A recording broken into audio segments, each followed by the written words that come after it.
નમસ્કાર, ન્યૂઝ 18 ગુજરાતીમાં આપનું સ્વાગત છે। હું છું આપની સાથે સંધ્યા। સુરતમાં મહાત્મા ગાંધી ફ્રૂટ માર્કેટમાં આગ લાગી છે। સુરત એપીએમસી માર્કેટ બાજુમાં આવેલ ફ્રૂટ માર્કેટમાં આગ લાગી છે। આગે વિકરાળ સ્વરૂપ ધારણ કર્યું છે અને દૂર દૂર સુધી દેખાય છે ધુમાડા। 5 ફાયરની ગાડી અત્યારે ઘટના સ્થળે પહોંચી છે। પ્લાસ્ટિકના બેરેક મૂકેલા હતા અને ત્યાં જ આગ લાગી। પ્લાસ્ટિકના બેરેક હોવાથી આગ વિકરાળ બની ગઈ છે। સહારા દરવાજા સ્થિત આવેલી છે આ ફ્રૂટ માર્કેટ અને ફાયરની ટીમે આગ પર કાબુ મેળવ્યો છે। જો કે કોઈ જાનહાનિના સમાચાર નથી। ઈજાગ્રસ્તના પણ અત્યારે કોઈ એ પ્રકારના સમાચાર નથી, માટે તંત્રએ પણ રાહતનો શ્વાસ લીધો છે। પ્રાથમિકતા એ છે કે આગને જલ્દી બુઝાવવામાં આવે। વધુ અપડેટ માટે જોડાઈ ગયા છે સહયોગી કીર્તેશ। જી કીર્તેશ, આગની આ ઘટના કેવી રીતે આગ લાગી, શું સ્ટેટસ અત્યારે? બિલકુલ સંધ્યા, સુરતના સરહદ દરવાજા નજીક આવેલી સરદાર એપીએમસી માર્કેટની બાજુમાં ફ્રૂટ માર્કેટ આવેલી છે। ત્યાં વહેલી સવારે અચાનક આગ લાગી હતી। પેકિંગની આ જગ્યા હતી, ત્યાં પ્લાસ્ટિકનો જે સામાન હતો તેને લઈને આગ ભભૂકી ઉઠી હતી। જોતજોતામાં આગે વિકરાળ સ્વરૂપ લઈ લીધું હતું। કહી શકાય 1 કિલોમીટર દૂરથી ધુમાડા દેખાતા હતા।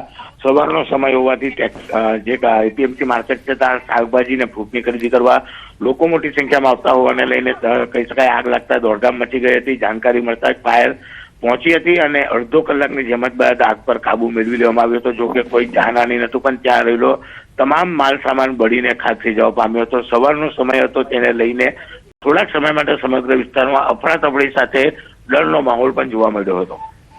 જી, ડરનો માહોલ જોવા મળ્યો હતો। જે આગ લાગી છે તેમાં કેટલું નુકસાન હોઈ શકે છે? બિલકુલ સંધ્યા, ફ્રૂટ માર્કેટની બાજુમાં પ્લાસ્ટિક નો વેસ્ટ વધુ હોવાથી આગ લાગી હતી। કહી શકાય કે લાખો રૂપિયાના નુકસાનની ભીતિ સેવાઈ રહી છે। પોલીસની ટીમ દ્વારા અત્યારે આગના કારણોને લઈને તપાસ કરવામાં આવી રહી છે। હજુ સુધી ચોક્કસ આગમાં કેટલા રૂપિયાનું નુકસાન છે તે જાણી શકાયું નથી। જી કીર્તેશ, આસપાસનો વિસ્તાર કયા પ્રકારનો છે? કારણ કે આગની જ્વાળાઓ જે રીતે જોવા મળી રહી છે આસપાસના વિસ્તારમાં પ્રસરી શકે અને નુકસાન પણ પહોંચાડી શકે તે પ્રકારની શક્યતા હતી। બિલકુલ સંધ્યા, જે જગ્યા પર આગ લાગી હતી ત્યાં બાજુમાં ફ્રૂટ માર્કેટ અને ફ્રૂટ માર્કેટની બાજુમાં એપીએમસી માર્કેટ કે જ્યાં દક્ષિણ ગુજરાતના ખેડૂતો સવારના સમયે શાકભાજીનું વેચાણ કરવા આવતા હોય છે। એટલે કે મોટા નુકસાનની ભીતિના સેવાય તેવી શક્યતાઓ નથી, પણ કહી શકાય કે લોકોનો સમૂહ વધુ હતો એટલે આગ લાગી તેને લઈને ડરનો માહોલ અને અફરાતફરી ચોક્કસપણે જોવા મળી હતી। જી કીર્તેશ, આપનો આભાર।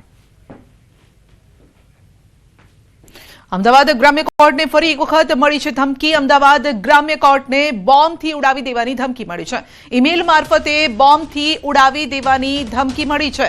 ફાયર વિભાગની 3 ગાડી ગ્રામ્ય કોર્ટ પહોંચી છે અને આત્મઘાતી હુમલાખોર કોર્ટમાં હોવાની માહિતી સાથેનો ઈમેલ મળ્યો હતો। રજિસ્ટ્રારને કરાયો હતો। BDDS ટીમ દ્વારા સર્ચ ઓપરેશન પણ હાથ ધરાયું। ધમકી મળતા પોલીસ કંટ્રોલ રૂમને પણ જાણ કરાઈ। BDDS સહિતની જે ટીમ છે તે ચેકિંગ માટે પહોંચી અને તપાસ હાથ ધરવામાં આવી। કોઈ શંકાસ્પદ અત્યારે હિલચાલ જોવા નથી મળી। 10 વાગ્યાની આજુબાજુમાં એક ઈમેલ આવેલો હતો અને એની અંદર એવું કીધું કે સુસાઇડ બોમ્બથી કોર્ટને ઉડાવી દેવામાં આવશે, જેથી સાવચેતીના પગલાં રૂપે માનનીય ડિસ્ટ્રિક્ટ જજ સાહેબ દ્વારા તરત બોમ્બ સ્ક્વોડ અને પોલીસ ડિપાર્ટમેન્ટને જાણ કરી દેવામાં આવી હતી અને સાથે સાથે ફાયર બ્રિગેડને પણ જાણ કરીને હાલમાં તમામ જગ્યાએ સઘન ચેકિંગ ચાલી રહેલું છે। કઈ વખત આ ધમકી મળી છે? આ 3જી વખત મળી છે ધમકી।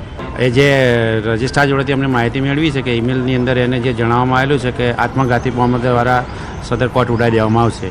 તકેદારીના ભાગરૂપે અમદાવાદ શહેર પોલીસ દ્વારા ચેકિંગની કામગીરી કરવામાં આવી રહી છે। પોલીસ કમિશનર સાહેબના આદેશથી એસઓજી ડીસીપી સાહેબની સૂચના મુજબ આજે એસઓજીની ટીમ છે એ પણ ચેકિંગની અંદર આવેલી છે। BDDSની જુદી જુદી ટીમો દ્વારા ચેકિંગ કરવામાં આવી રહી છે અને સ્થાનિક પોલીસ પણ ચેકિંગ કરી રહી છે। બીજો કોઈ અત્યારે ઇસ્યુ નથી, માત્ર ભય ફેલાવવાના ઉદ્દેશથી આ પ્રકારના ઈમેલ કરવામાં આવતા હોય છે। અમદાવાદ ગ્રામ્ય કોર્ટને ફરી એક વખત આત્મઘાતી હુમલાની ધમકી મળી। રજિસ્ટ્રારને મેલ મળતાની સાથે જ પોલીસ કંટ્રોલને જાણ કરાઈ અને પોલીસ કંટ્રોલને જાણ કરતાં BDDS અને ફાયરની ટીમ ડોગ સ્ક્વોડ સાથે અત્યારે હાલ જે પરિસર છે તે પરિસરમાં ચેકિંગ હાથ ધરી રહી છે. આપ દ્રશ્યો જોઈ શકો છો.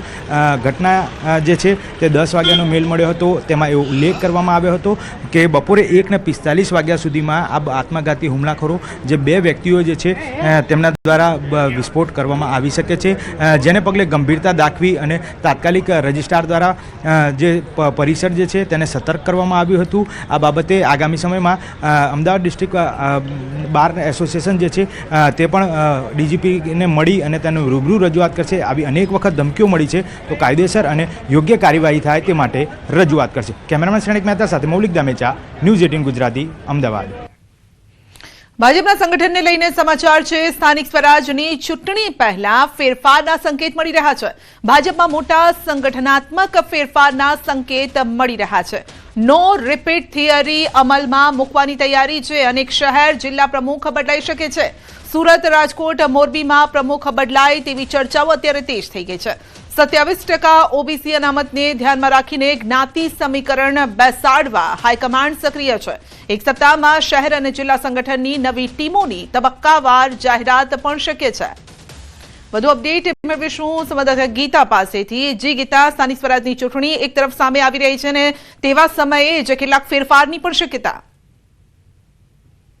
જી, શહેર અને જિલ્લા પ્રમુખોની નિમણૂકમાં આ વખતે નો રિપીટેશન થિયરી અપનાવવાની ચર્ચા તેજ બની છે.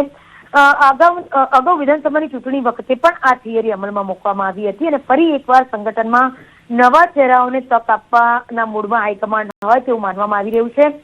ભાજપ પ્રદેશ અધ્યક્ષ જગદીશ વિશ્વકર્માની આગેવાની હેઠળ પ્રથમ વખત શહેર અને જિલ્લા પ્રમુખો અને તેમની ટીમ માટે હાલ સેન્સ પ્રક્રિયા હાથ ધરવામાં આવી છે. અંદાજે 32 માપદંડોને આધારે આ નિમણૂકો થવાની ચર્ચા છે.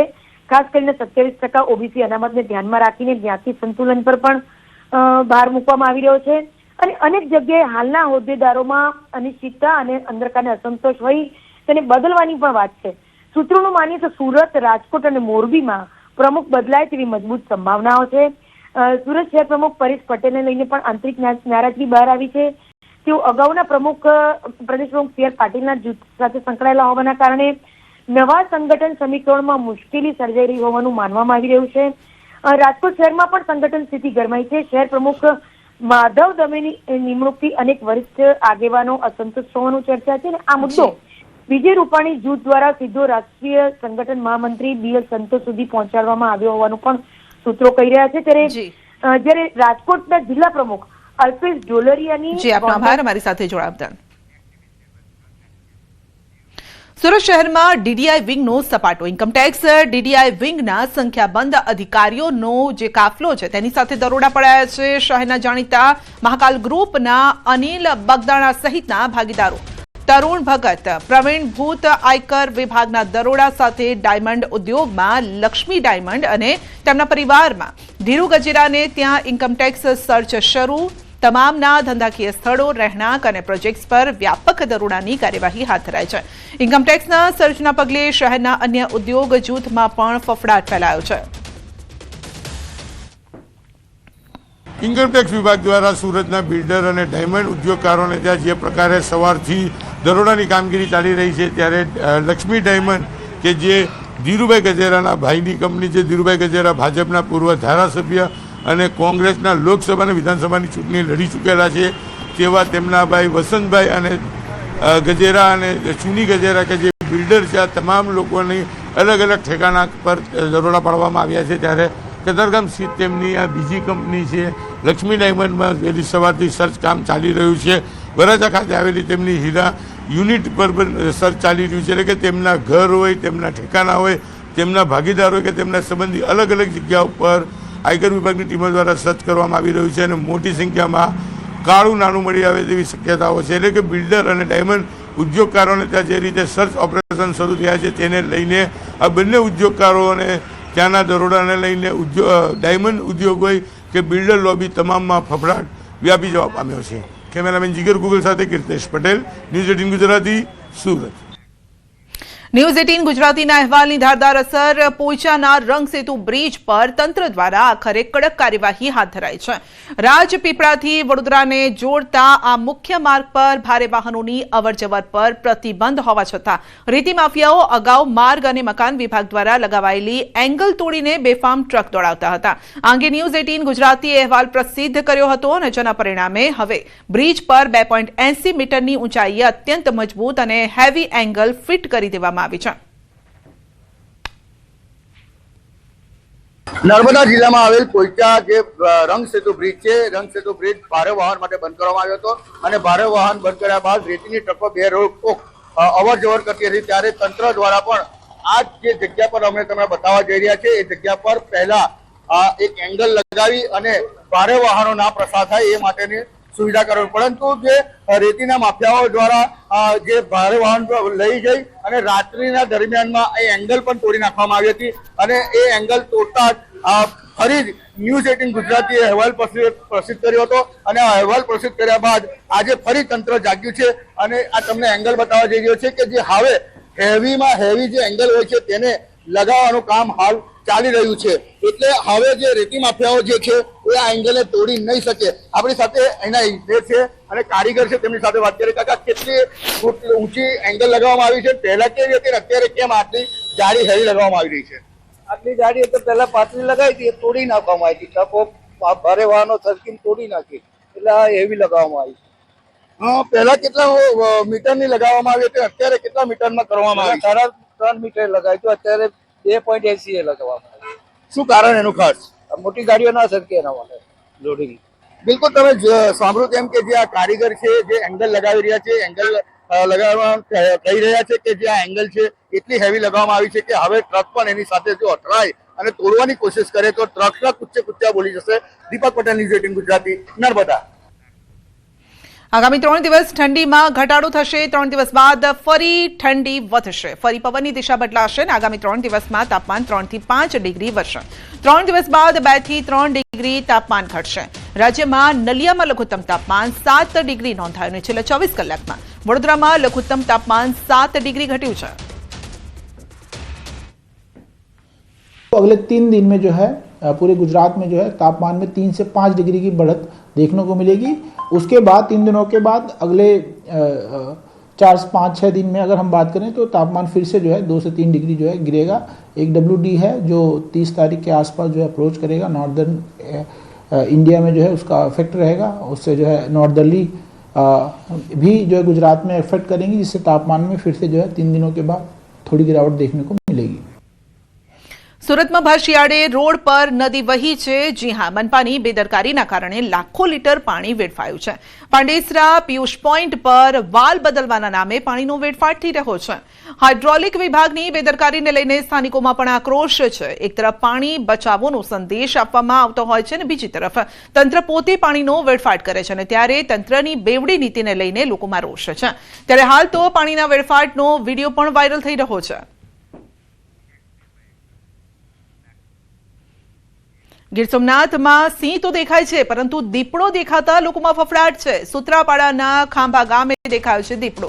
વાડી વિસ્તારમાં દીપડાના આંટા ફેરા ધોળા દિવસે જાણે શિકારની રાહ જોતો હોય તેમ ખેડૂતના ખેતરમાં દેખાયો હતો। ખેડૂતોમાં પણ ભયનો માહોલ છે। વન વિભાગ દ્વારા દીપડાને પાંજરે પૂરવામાં આવે તેવી માંગ થઈ રહી છે, કારણ કે ખેડૂતો ખેતરમાં જતા ડરી રહ્યા છે। ધોળા દિવસે દીપડાના આંટા ફેરા છે। આ સમયે ખેતી કામને લઈને પણ મુશ્કેલી અને બીજી તરફ ડરનો માહોલ છે। આ તરફ છોટાઉદેપુરમાં દીપડાનો આતંક। કોલી ગામે 65 વર્ષના વૃદ્ધ પર દીપડાએ કર્યો છે હુમલો। વૃદ્ધ વહેલી સવારે પોતાના ખેતરમાં હતા અને તે સમયે દીપડાએ માથાના ભાગે ગંભીર ઈજા પહોંચાડી। ઈજા થતા વૃદ્ધને 108 દ્વારા છોટાઉદેપુરની હોસ્પિટલમાં લાવવામાં આવ્યા। ઈજા વધુ ગંભીર હતી તો પ્રાઇવેટ હોસ્પિટલમાં આઈસીયુમાં ખસેડવામાં આવ્યા અને વન વિભાગને જાણ કરાતા વન વિભાગના કર્મચારીઓ ઘટના સ્થળે દોડી આવ્યા। ગ્રામજનોની માંગ છે કે વહેલી તકે દીપડાને પાંજરે પૂરીને દૂર લઈ જવામાં આવે। આ તરફ ડાંગ જિલ્લામાં પણ દીપડાના હુમલાથી દહેશત છે। દેહર ગામે 5 વર્ષીય બાળકી પર હુમલો કર્યો। દીપડાનો હુમલો ઘર આંગણે રમી રહેલી બાળકી પર થયો। સુબીર તાલુકાના દેહર ગામે ધામદ વિહીર ફળિયામાં ઘર આંગણે બાળકી રમતી હતી તો એ સમયે જ દીપડાએ હુમલો કર્યો છે. આદમખોર દીપડાએ બાળકીને ગળાના ભાગેથી દબોચી લીધી છે. બાળકીને દાદીએ બૂમાબૂમ કરી દીપડો બાળકીને મૂકીને ભાગી ગયો. ઈજાગ્રસ્ત બાળકીને હોસ્પિટલ ખસેડવામાં આવી તો સ્થાનિકોએ વન વિભાગને જાણ કરતા દેહર ગામમાં અલગ અલગ જગ્યા પર માનવભક્ષી દીપડાને પાંજરે પૂરવા માટે પાંજરા મુકાયા છે. છેલ્લા 2 મહિનામાં જિલ્લામાં માનવજાત પર દીપડાના હુમલા સતત વધી રહ્યા છે, જેના કારણે ડરનો માહોલ પણ છે. અહીંયા આવી દરવાજા પાસે આવી ને મને પેલી દાદીને કહેતી હતી કે મેં બહાર જવાની એમ, પછી બહાર બાથરૂમ જવાની એમ કરીને પછી આવી ને બહાર નીકળવાની પછી પેલા દીપડાએ પકડી લીધું. પછી મેં પેલી દાદી મારી મમ્મીએ પકડી લીધું. પછી અમે બહુ ખીચતા હતા, બહુ અહીંયા આવતા હતા, બહાર ખીચતા હતા ને પેલું બહાર દીપડાએ ખીચતા હતા ને અમે અંદર ખીચતા હતા. તમારા ઘરમાં જ બનાવ્યું? હા, ઘરમાં જ બનાવ્યું, દરવાજા પાસે જામે જ. આ તરફ વલસાડમાં પણ દીપડો પાંજરે પુરાતા લોકોને રાહત મળી છે. રોહિણા ગામમાંથી દીપડો પાંજરે પુરાયો છે. એક અઠવાડિયામાં સતત આ બીજો દીપડો પાંજરે પુરાયો છે અને લોકોએ હાશકારો અનુભવ્યો છે. છેલ્લા કેટલાક સમયથી રોહિણાના દીપમાળ ફળિયા અને ગામના આસપાસના વિસ્તારમાં દીપડો દેખા દઈ રહ્યો છે અને આથી ગામ લોકોમાં ભયનો માહોલ હતો. ગામના છેવાડે આવેલા ઘરમાંથી મરઘી, શ્વાન સહિતના નાના પશુઓનો શિકાર પણ થતો હતો, જેના કારણે લોકોમાં પણ ભય હતો અને જેથી લોકોએ વન વિભાગને પણ જાણ કરી. વન વિભાગે છેલ્લા 10 દિવસથી રોહિણા ગામમાં દીપડાને ઝડપી લેવા માટે પાંજરા ગોઠવ્યા. આખરે વન વિભાગની મહેનત રંગ લાવી અને ખૂંખાર દીપડો પાંજરે પુરાઈ ગયો.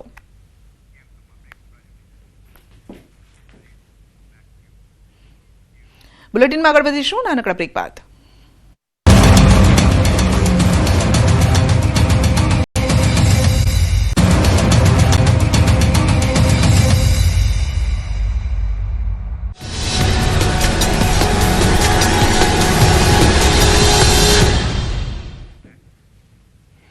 ભાદર નદીમાં પ્રદૂષણથી ખેડૂતો થયા છે ધુઆપુઆ. ખેડૂતોનો રોષ 7મા આસમાને છે. કેરાડી ભાદર નજીક ખેડૂતોએ ઉગ્ર વિરોધ નોંધાવ્યો છે. ભૂમાફિયાઓ દ્વારા નદીને પ્રદૂષિત કરાતી હોવાના આક્ષેપ થઈ રહ્યા છે.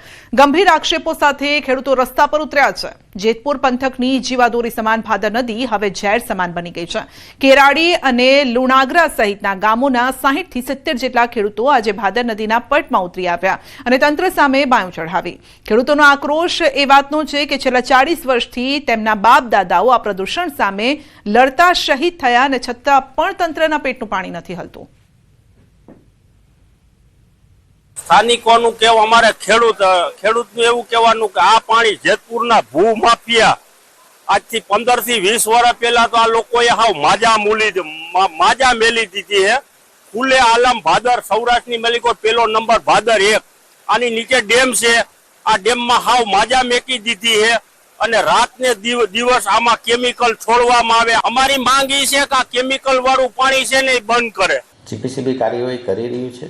13 તારીખે આપણે એની તપાસ કરી હતી, 15 તારીખે કરી હતી અને હમણાં પણ જોયું છે કે જે નગરપાલિકાનું મેનોલ ઉભરાતું હતું એ હજી ઉભરાય છે. અમે નગરપાલિકાના ચીફ ઓફિસરને ફોન ઉપર ટેલિફોનિક જાણ કરી છે, એના સેનિટરી ઇન્સ્પેક્ટર જાણ કરી કે આ તાત્કાલિક કામ બંધ, પાણીનો જે ફ્લો છે એ બંધ કરાવો અને એસટીપીમાં બધું પાણી ડાયવર્ટ કરીને ટ્રીટ કરો. જેતપુર પાસે આવેલ કેરારી ગામ પાસે જે ભાદર નદી છે તે ભાદર નદીમાં છેલ્લા 35 વર્ષથી આ સમસ્યા છે. પ્રદૂષિત પાણી, કેમિકલનું પાણી માફિયા દ્વારા ઠલાવવામાં આવે છે.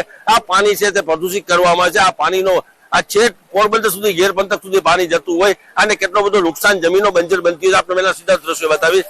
ત્યાં તમે જોઈ શકો છો કે કેવું છે અત્યારે નજારો આપ જોઈ શકો છો કે સીધો દ્રશ્યો પર નજારો છે, લાઈવ દ્રશ્યો છે કે જે અત્યારે કાશ્મીર જેવી ચાદર છવાઈ ગયો તેવો દ્રશ્ય છે. ફીના જે ગોટા છે તે ગોટાના આપણે દ્રશ્યો બતાવ્યું કે કઈ રીતે અત્યારે પ્રદૂષિત પાણી આવતું હોય છે, જે જેતપુર થી લગાવી અને જે ભાદરમાંથી ભાદર 2 સુધી પાણી વધતું હોય છે. અનેક વાર તંત્રની રજૂઆત કરવા છતાં કોઈ જાતની કાર્યવાહી કેમ કરવામાં નથી આવતી, એક મોટો સવાલ છે. આ પાણીથી કેટલી હજારો વીઘા જમીન છે તે બંજર બનતી હોય છે, છતાં તંત્રને કેમ દેખાતો નથી, કેમ પગલા ભરવામાં નથી આવતા, એક મોટો સવાલ છે. આ પાણી છે તે પાણી કોના દ્વારા ઠલવવામાં આવે છે? આ પાણી જે પ્રદૂષિત પાણી, કેમિકલ યુક્ત પાણીથી ચામડી અને કેન્સરની ભયાનક બીમારી થતું હોય છે, છતાં તંત્રને કેમ દેખાતું નથી, એક મોટો સવાલ છે. આ સવારમાં ખેડૂતો છે તે ખેડૂતો અત્યારે પોતે રોષમાં જોવા મળ્યા હતા અને ખેડૂતોની માંગ છે કે તાત્કાલિક ધોરણે આ કેમિકલ યુક્ત પાણી છે તે બંધ કરવામાં આવે. મુનાફ બકાલી, ગુજરાતી, જેતપુર. નર્મદાના ડેડિયાપાડામાં જી રામજી યોજનાને લઈને વર્કશોપ યોજાયો. જાનકી આશ્રમમાં યોજાયેલા કાર્યક્રમમાં સાંસદ મનસુખ વસાવાએ ચૈતર વસાવા પર આકરા પ્રહાર કર્યા. કહ્યું કે ચૈતર વસાવા એન્ડ કંપની લોકોને ગેરમાર્ગે દોરે છે. લોકોએ ગેરમાર્ગે દોરતા આવા લોકોને ઓળખવા પડશે. સાથે જ મનરેગા યોજનામાં કૌભાંડ અને નવી યોજનાને લઈને સંબોધન કર્યું. ચૈતર એન્ડ કંપની લોકોને ગેરમાર્ગે દોરે છે. પોઝિટિવ વાતો જ નથી કરતા. નેતા કોને કહેવાય? સમાજને, યુવાનોને, બહેનોને યોગ્ય દિશા આપવાનું કામ કરે એ નેતા કહેવાય, એ આગેવાન કરાય. અબો એને નેતા કહેવાય? આવા લુખ્ખા લોકોને ઓળખો ભાઈ, એમની આખી ટીમ જ છે એવી. તો ચૈતર વસાવા એન્ડ કંપની લોકોને ગેરમાર્ગે દોરી રહી છે તેવા મનસુખભાઈના આરોપ. યુજીસીમાં લાગુ કરાયેલ નવા કાયદાનો સુરતમાં વિરોધ. સુરતમાં શ્રી સમસ્ત ગુજરાત બ્રહ્મ સમાજે નવા કાયદાનો વિરોધ કર્યો. કલેક્ટરશ્રીને અમે આવેદનપત્ર આપીને સરકાર પાસે રજૂઆત કરવા માંગીએ છીએ કે અત્યારે વર્તમાનમાં યુજીસીનો જે કાયદો આવ્યો છે તેમાં સવર્ણ સમાજને અન્યાય થઈ રહ્યો છે તેવું અમને ધ્યાને આવતા અમે આ આવેદનપત્ર આપવામાં આવ્યા છે. અન્યાય થવાનું કારણ એ છે કે સવર્ણ સમાજ સિવાય અન્ય સમાજના કોઈ પણ છાત્ર વિદ્યાર્થી જો ફરિયાદ દાખલ કરે કે આ સવર્ણ સમાજના વિદ્યાર્થીએ મારી સાથે આવું કર્યું છે તો એ ફરિયાદને માન્ય ગણવામાં આવે છે અને એ ફરિયાદ માન્ય ગણી પછી એની જે કમિટી બને છે, જાંચ કમિટી બેસે છે, એ કમિટીમાં પણ ફક્ત સવર્ણ સમાજ સિવાયના લોકોને રાખવાનો નિયમ છે, જેથી કરીને યોગ્ય વિદ્યાર્થીને ન્યાય ન મળે અને વિદ્યાર્થીને અન્યાય થાય.